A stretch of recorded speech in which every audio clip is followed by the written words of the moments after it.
Imaginez une histoire où un individu parvient à vivre une histoire de luxe inimaginable. Des voitures de sport, des jets privés, des bijoux et des penthouses somptueuses. Une histoire où tout cela repose sur un mensonge soigneusement construit. Pendant des décennies, cet homme a trompé des investisseurs, des hommes d'affaires influents et même des célébrités. Mais derrière cette façade de richesse et de pouvoir se cache une vérité choquante.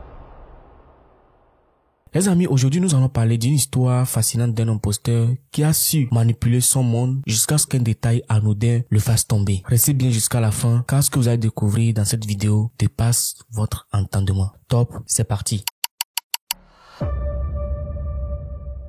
Mais bien avant de continuer cette vidéo, si vous avez besoin d'un site web, on le crée pour vous. Un site vitrine pour présenter votre activité, pour attirer plus de clients, une boutique en ligne pour vendre vos produits 24h/24, un blog pour partager votre passion et toucher une large audience, un portfolio pour mettre en avant vos réalisations et votre talent, un site professionnel pour donner à votre entreprise une présence crédible sur le web, un design moderne, un site rapide et sécurisé adapté à tous les écrans, bref, du sur-mesure pour votre projet. Ne restez pas invisible sur le web, passez au niveau supérieur dès maintenant. Contactez-nous au numéro qui s'affiche à l'écran ou par mail, tous les liens sont dans la description. Tout commence dans les années 70 en Colombie. Un enfant naît dans des circonstances modestes, loin des palais dorés et des jets privés qu'il prétendra plus tard fréquenter. Cet enfant est orphelin dès son plus jeune âge et finit par être adopté par une famille américaine dans le Michigan à l'âge de 7 ans. Malgré cette nouvelle vie prometteuse, il développe très tôt une fascination pour la richesse et le pouvoir.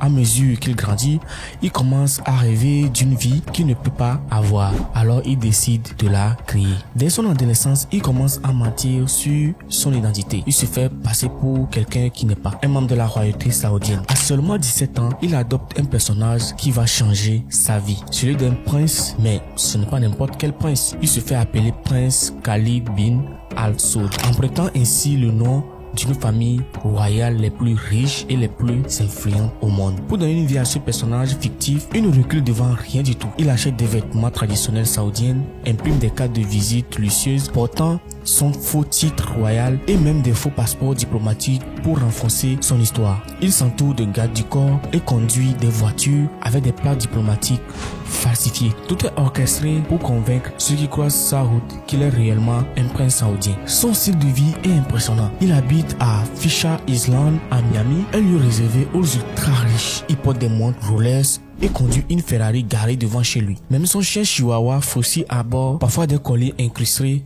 de diamants. Grâce à cette mise en scène sophistiquée, il parvient à gagner la confiance d'hommes d'affaires influents et à leur soutirer des millions de dollars sous prétexte d'investissements fictifs ou de partenariats lucratifs. Mais ce qui rend cette histoire encore plus fascinante, c'est la manière dont il a fini par être démasqué. Pour ceux qui connaissent le dicton « chaque jour pour le voleur, un jour pour le propriétaire ». En fait, l'un des épisodes les plus marquants de cette histoire est sa rencontre avec Jeffrey Sofer, un magnat de l'immobilier basé à Miami et propriétaire du célèbre Fontainebleau Hotel. En 2017, notre imposteur prétend vouloir investir 440 millions de dollars dans la rénovation du Fontainebleau Hotel. Une somme qui attire immédiatement l'attention de Sofer. Pour renforcer son image et convaincre Sofer qu'il est réellement membre de la royauté saoudienne, il organise plusieurs rendez-vous somptueux où il a su se comporter comme un véritable prince, donc entouré d'assistants et exigeant un traitement royal. Lors de ces rencontres, il porte des vêtements luxueux et affiche une attitude confiante qui ne laisse aucun doute sur son statut supposé.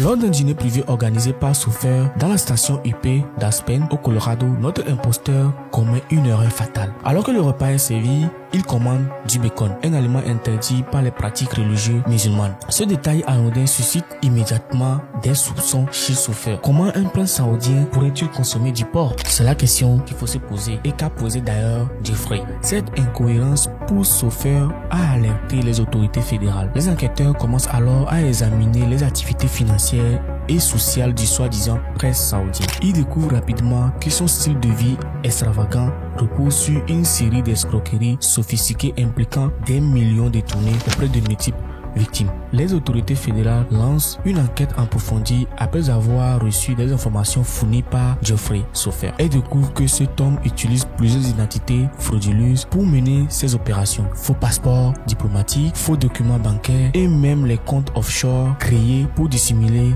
ses activités criminelles. En novembre 2017, après plusieurs mois d'enquête minutieuse, cet imposteur est finalement arrêté à l'aéroport JFK alors qu'il revient d'un voyage extravagant entre Hong Kong, Paris et Dubaï. Lorsqu'il est appréhendé, les agents trouvent dans ses bagages plusieurs preuves accablantes, des documents falsifiés attestant son statut diplomatique fictif, des cartes bancaires frauduleuses et même une liste de détails des transactions financières liées à ces escroqueries. Mais si vous pensez que c'est tout, eh ben vous avez tout faux. Les enquêteurs découvrent également qu'il possédait une Ferrari avec des plaques diplomatiques falsifiées. Un détail qui avait attiré l'attention bien avant son arrestation officielle. C'est ici que nous découvrons enfin son véritable nom, Anthony Henrik Gignac. Après avoir usurpé pendant près de 3 décennies l'identité d'un prince saoudien fictif pour financer sa vie luxueuse grâce aux escroqueries sophistiquées qu'il avait orchestrées. En mai 2019, Gignac plaide coupable pour fraude aggravée et usurpation d'identité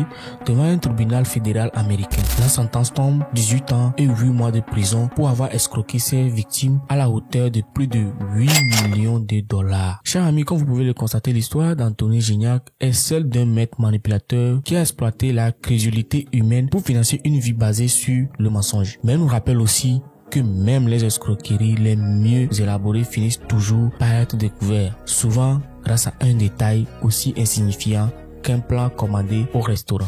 Alors chers amis, merci d'avoir regardé cette vidéo jusqu'à la fin. Si vous avez trouvé cette vidéo intéressante, n'hésitez pas à me lâcher un gros pouce bleu, donnez votre avis dans les commentaires. Abonnez-vous si c'est votre première fois de passer par ici et surtout partagez autour de vous aussi pour faire aussi en profiter les autres. Je sors souvent ce genre de type de vidéo où je parle des personnes aussi. Donc je vous mettrai quelques liens ici et ici. Allez découvrir si ça vous tente et revenez me dire ce que vous en pensez. Sur ce, à très bientôt pour une nouvelle vidéo. D'ici là, portez-vous bien. Ciao.